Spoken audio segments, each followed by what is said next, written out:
What we're going to do for you here this afternoon is we're going to go back in time to August of 1944. On August 15, 1944, the 36th Infantry Division was part of the invasion of southern France. Along with the 3rd Infantry Division, the 45th Infantry Division, paratroopers, both British and American, Free French forces, and the Free French forces in the interior, also known as the Marquis. We stormed ashore in the southern portions of France, and then we swept north up the Rhone River Valley to link up with the American forces that have been breaking out of the Normandy beachhead to make a united front and to put ourselves on the road to Berlin. The 36th Infantry Division and the other American units in the 7th Army expected a tough battle to break out of the beachhead. Instead, we broke out of the beachhead very, very quickly. The German Army began a panicked flight up the Rhone River Valley. And we recognized that there was a great opportunity to catch that German Army and destroy it before it could get back to the fatherland.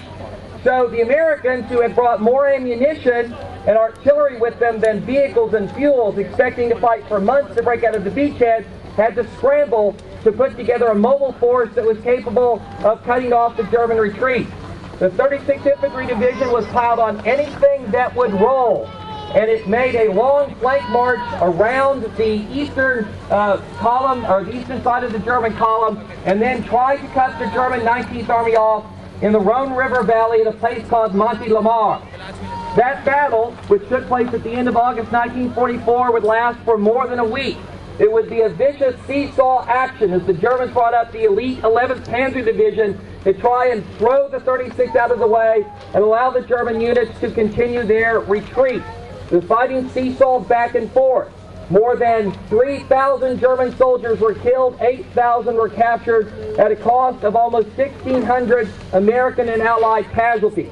Thousands of enemy vehicles were destroyed, and although the Germans did manage to eventually escape the trap, the 19th Army that got back to Germany was a shadow of what it had been during its retreat. It is that particular moment in the long and storied history of the Texas Military Forces that we are going to recreate here today. This is a very important battle in the history of the 36th. During this engagement, the 2nd Battalion of the 143rd Infantry earned the Presidential Unit Citation, and Technical Sergeant Stephen Gregg of Company L of the 143rd Infantry 36th Division earns the Medal of Honor in this engagement. So this is something that's very important to the history of the Texas Military Forces. We're glad that you're out here today to help us honor our veterans and recreate that moment in time. We are very privileged here today to be putting on this reenactment, of course, not for just our fellow citizens and the members of the Texas Military Forces. We have some of our World War II heroes with us today. In particular, I'd like to point out Mr. D.G. Miller, who's right here. D.G., if you would stand up. D.G. was a paratrooper with the 82nd Airborne Division. He jumped into Sicily. He jumped into Salerno. He jumped into Holland during Operation Market Garden. He helped row a boat across the Rhine River to capture the bridge at Nijmegen.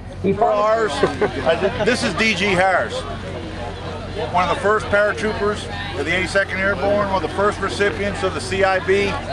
Just say hi to the camera, D.G. You know, we're proud to have him here with us. He's a member of the Alamo chapter of the 82nd Airborne Association. And I thank him for showing up. So again, we're really, really glad you're here. We're delighted that you're going to help us celebrate the history of the Texas Military Forces. Thank you for coming out, supporting the museum, supporting our troops, and honoring our veterans.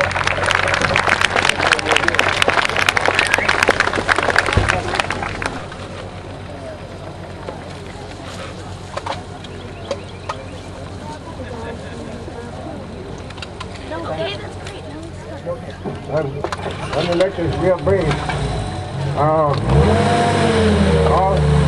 All of you who have been in combat, you know you hardly ever see anything funny in a combat zone. But let me tell you a story about during the Battle of the Bulge in World War II. It was in the midwinter. There were snow flurries all the time. And the temperature hovered around 0 degrees. I'm just setting you up for one of them. Well, our squad came out of a little wooded area one morning, and we saw a little creek running away from us, and about 100 yards away were some German soldiers. It looked like they were preparing to eat breakfast. and they hadn't spotted us yet. So one of our guys fired a shot down there, and he hit one of those soldiers. He didn't actually hit the soldier, but he hit something in his hip pocket, and it was a signal flare. He set off. It was burning. So he started trying to get that signal flare out of his pocket, and it burned his hand. He decided he had to take his pants off. Couldn't take his pants off without his boots. He took his boots off and his pants off, and there he stood, naked from the waist down, with 6 inches of snow on the ground, and the temperature was about 10 degrees. And we thought that was something funny we saw in the combat zone. Thank you.